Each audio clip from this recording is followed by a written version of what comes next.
So when are flood defences not flood defences? That's the question being asked on the Wirral coast this evening, because high tides yesterday saw waves pouring over a seawall and floodgates which had recently been completed at a cost of £20 million. A local councillor has now called for a full investigation into how it performed, but his own council and the Environment Agency say that the seawall worked as it should, preventing catastrophic damage.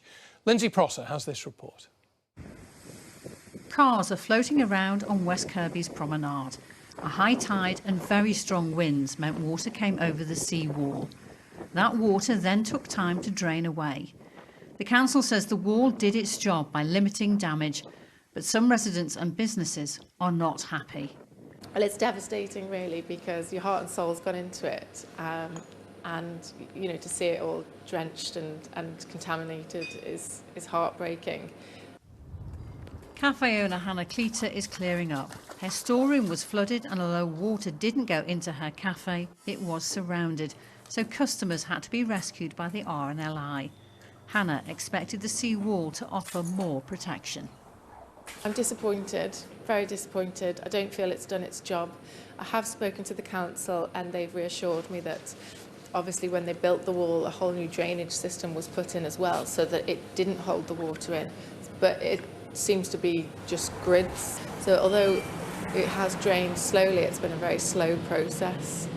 The council says yesterday's flooding was a result of an extreme weather event, and in such cases water will come over the top of the sea wall.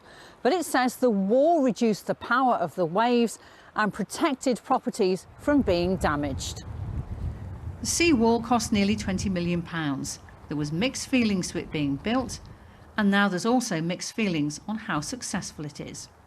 There was a lot of work gone into it, and then I was surprised that it kind of went over the wall. It was kind of crazy.